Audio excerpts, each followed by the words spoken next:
amidst heavy criticism that has come from the opposition side to the interim budget 2024 announced by the government, Finance Minister Nirmala Sitharaman has also made one more point clear, that the government of India is going to be putting out a white paper in the coming weeks in the houses of the parliament. And this white paper is going to be a comparison of the developmental work of the budget of all that has happened in the 10 years that have elapsed versus what happened before 2014, to give a fair, transparent assessment of the NDA rule in the country from 2014 to 2024 and the 2014 and the preceding years when the UPA was in power. There has in fact been a lot of criticism and disgruntlement that has been shown by certain political parties demanding to know what was the reason for the government to do this, and shouldn't it be focusing on the work it has done for the people, and why is it hell-bent on looking at the shortfalls and the follies of the previous governments. Let's quickly take a look at this statement that was made by the finance minister and a opposition response that has come thereby.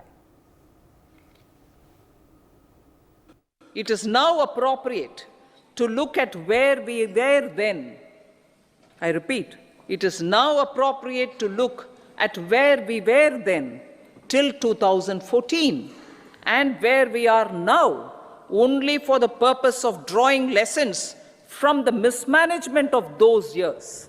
The government will lay a white paper on table of the House. The finance minister took a long time to hail praises, but delivery was zero. And I'm quite surprising fact that they're going to present a white paper on the previous government. When they were in government for 10 years, one would ask, what were you doing for the last 10 years? All right.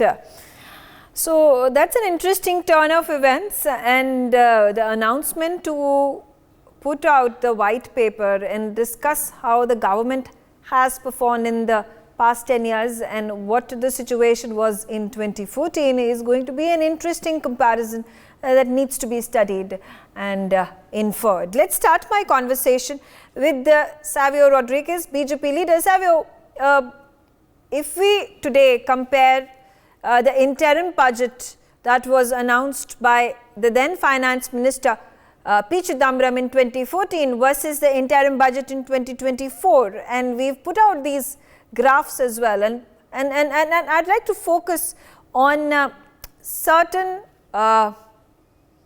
decisions that had been made, announcements that had been made. There had been fudging of numbers, specifically talking about how the deficit target was set to a much lower mark of 4.1% of the GDP.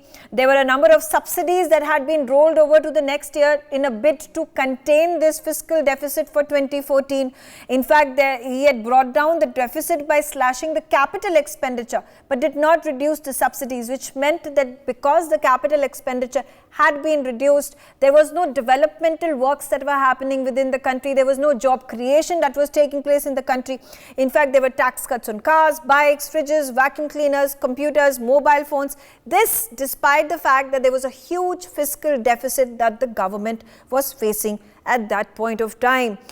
This was also the period 2014 when it was an election year. So the onus that the then UPA government made of figuring out, balancing the balance of trades, the balance sheet between the total expenditure and the total receipts, was then transferred to the next government amidst this massive uncertainty about whether the Congress will really come to power over these large anti-corruption protests and the plight of the people, of the poor, and the joblessness crisis that India was facing back in the day.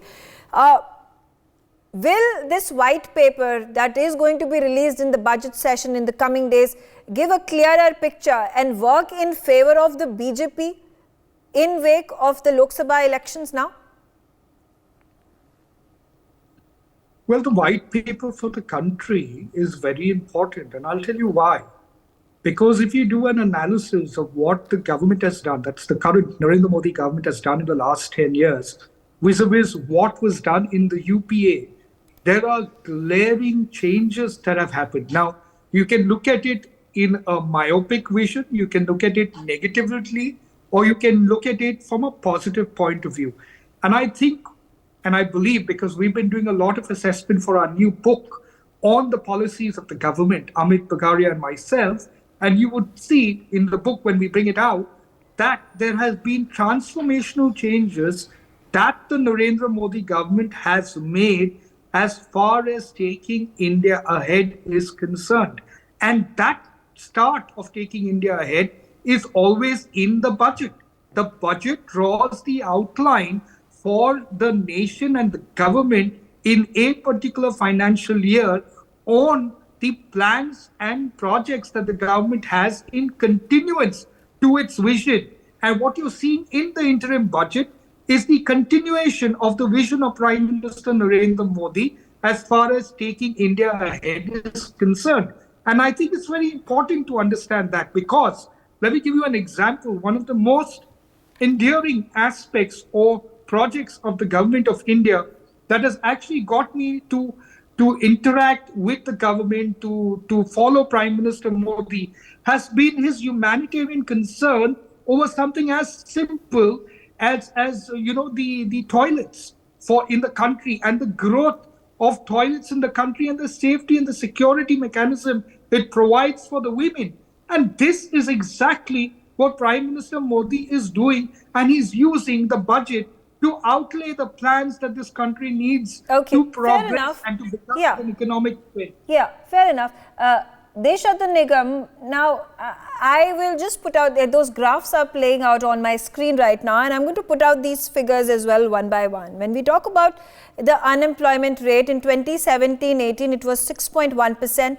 It reduced to 5.8 in the next year, then 4.8, 4.2, and then finally in 2022-2023, it was 3.2%. Now, is this also an effort by the NDA government that, look, we have been able to bring back the economy from the turmoil that it was facing, and here's the result, and also a slap on the face of the opposition, because the issue that they raise about corruption and joblessness and not working, no sort of SOPs or any sort of developmental programs for the poor, for the youth, would this clear the air? Well, Megha, certainly, because if it is very important to compare and contrast the last 10 years and also the previous to the last 10 years, which was a UPA government. And that is where the white paper is absolutely necessary. Certain aspects, if you look at it, price rise, look at 29 and 2010, 11, 12, it was 10 to 13% inflation. That was the range of inflation. Today, it has come down to about 4%. The latest data says so. Unemployment, as you rightly pointed out, has been continuously decreasing. It is 3.2%, lowest in last 6 years. And GST regime, if we talk about tax collection, more than 25 lakh crores tax collection, because GST regime has been implemented, which was also a promise of the UPA. And the states which are being ruled by the opposition parties have been doing very badly in terms of overall debt. Look at Punjab, look at West Bengal, look at Tamil Nadu. Their debt is humongous, and when they leave the power, and the BJP comes in, they have to continuously work very hard and fight and strive to make that correct. And therefore, the data that you have given, it's clear.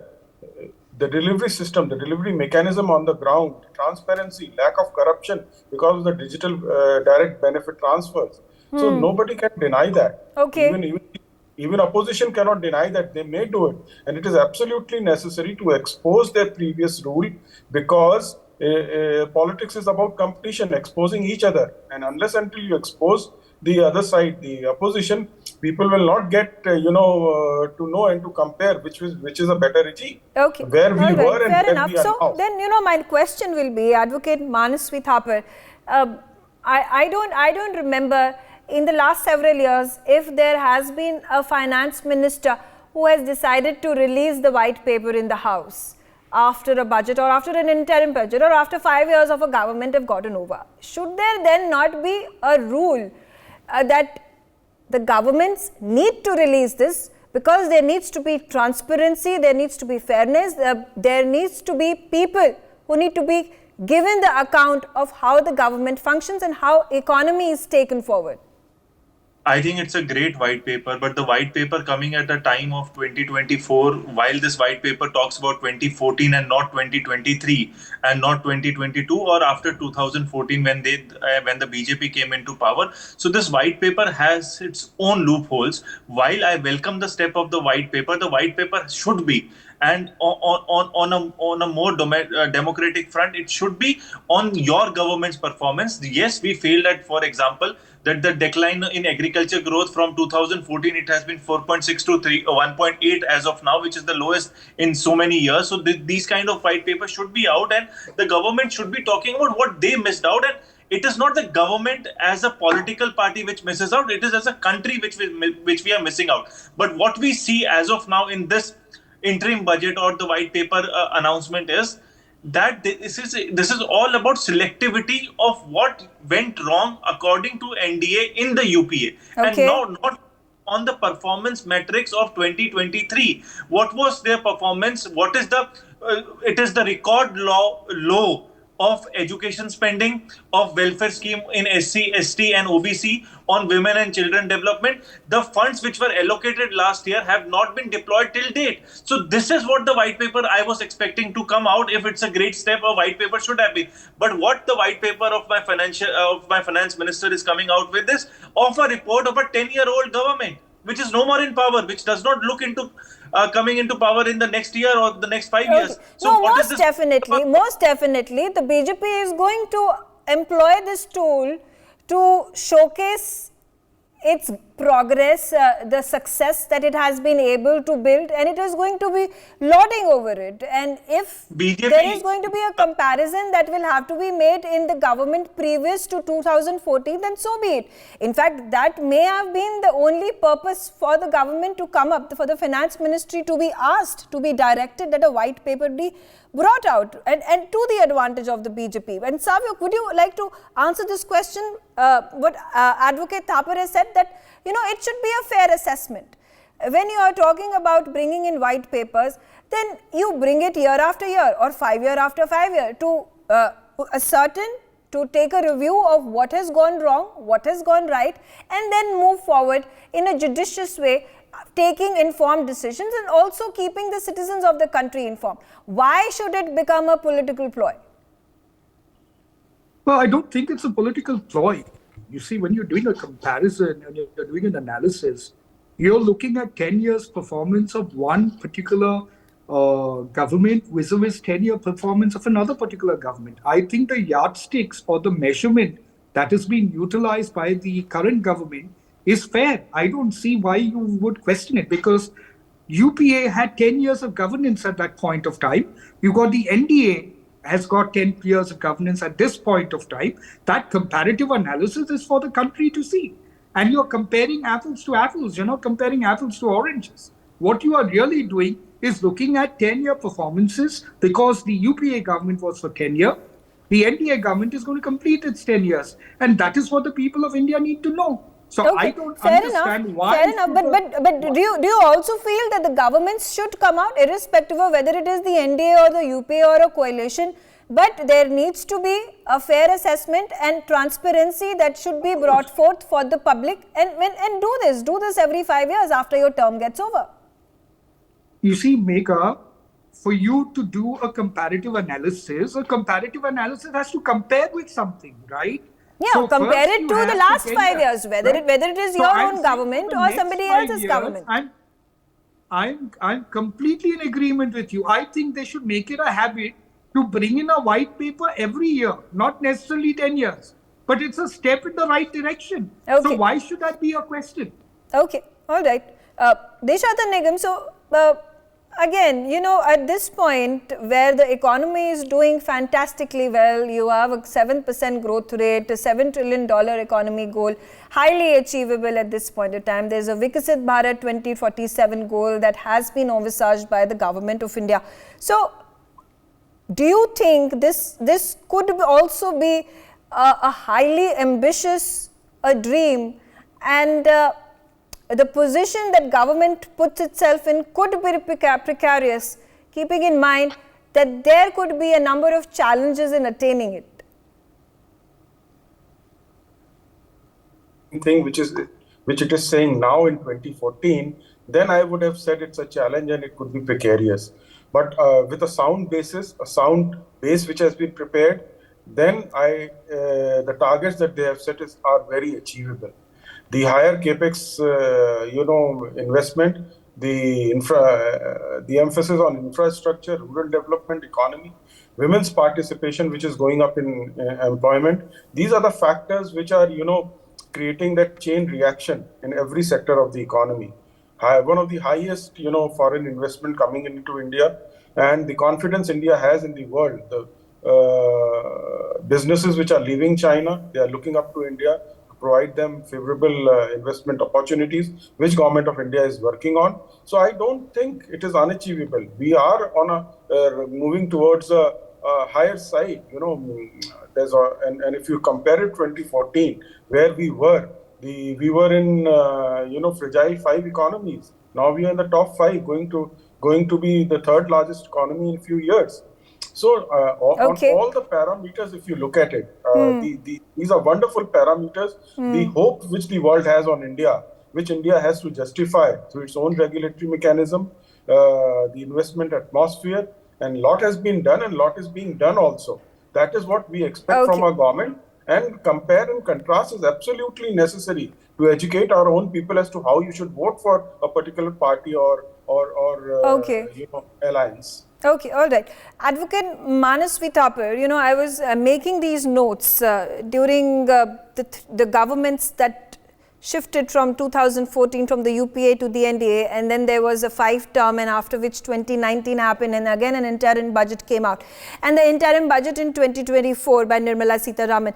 And there is a distinct difference, particularly in 2019, where Piyush Goyal was the finance minister, and it looked like BJP came, the NDA government came, after winning the election in 2014, and 5 years have gone by, and you are on a high. You've been able to prove yourself. You've gotten a majority, which is much more than you got in 2014. So there is this aggressiveness. There is also the kind of policy changes that have happened. There have been announcements that have been made, including there was a complete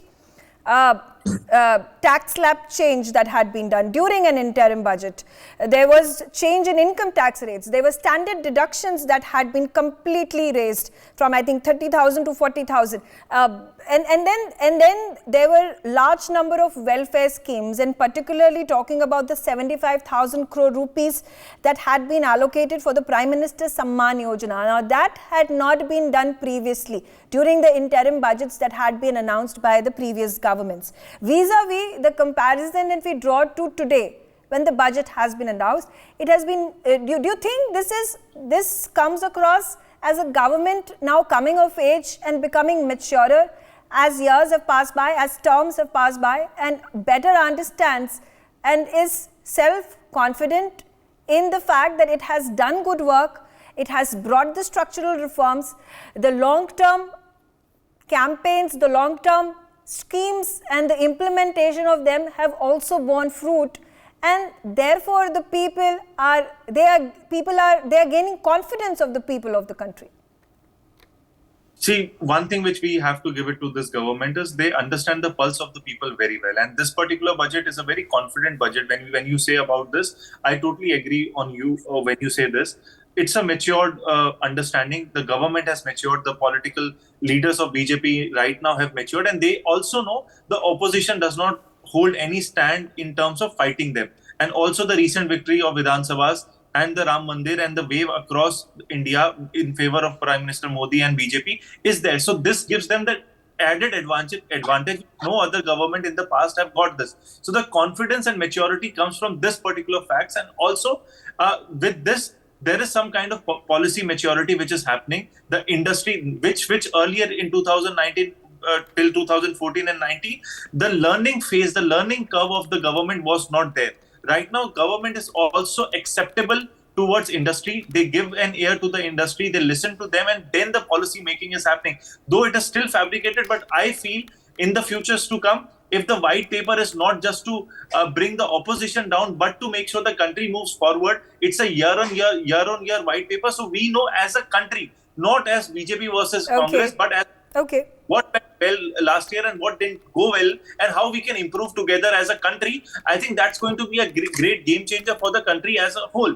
It's a good step. The government should show the maturity of accepting what went wrong, and that will only come when you allow the opposition to give a room to speak up. And it is all a healthy democracy is only built in a way when you allow the opposition to make some points which are against the interest. Manasvi, today I was trying to have a look at all the responses, all the criticism that has come BJP's way after the budget was announced, and I'm sorry, I think the only things that I think some of the political leaders from the opposition said, the budget is not for the lower middle class, the budget is not for the poor, and it does not have vision. But I don't know, these are just standard responses, hackneyed responses that any political party will give to the budget that would be announced by the government of the day. So I'm saying what is the opposition's game plan over here? If you're talking about a very strong goal that has been marked by the Prime Minister saying 2047 is my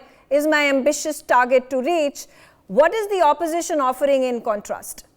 I think when you are in opposition and the Prime Minister's goal is this, it's a country's goal that we have to be a Viksit Bharat, and no opposition leader or no political party would want that India does not become Viksit. So we all want Viksit, be it opposition or people in power in the parties. But the question is, what policies are wrong on ground, what are not working? That's the duty of the opposition. The standard questions or answers which you said should not be the play. If you have to fight BJP, you have to fight BJP systematically and on the points which are going to affect BJP and help them to improve. Because they are in the, for example, the average GDP has been the sharpest decline from 8% to 5.6. So this is something which we should question the government, why there is an average GDP decrease. So this is something we need to work on as a country. It is not a criticism. There would be policies which would help the government, they would help the people. But Manrega allocation is only 48 days. So why this? So there is a complete disparity of policy indexes. So we have to understand how do we create a parallel environment for all sectors of the country. So this is all right. Fair enough. Okay, point taken. I'm out of time, but I thank all of you for joining me on the telecast. Obviously, we'll keep a close eye as weeks pass by, and it is the budget session, and the white paper will come forth with some clarifications and better understanding how the economy has functioned in the last 20 years. Thanks for watching. For more such videos, subscribe to the NewsX YouTube channel, hit the bell icon.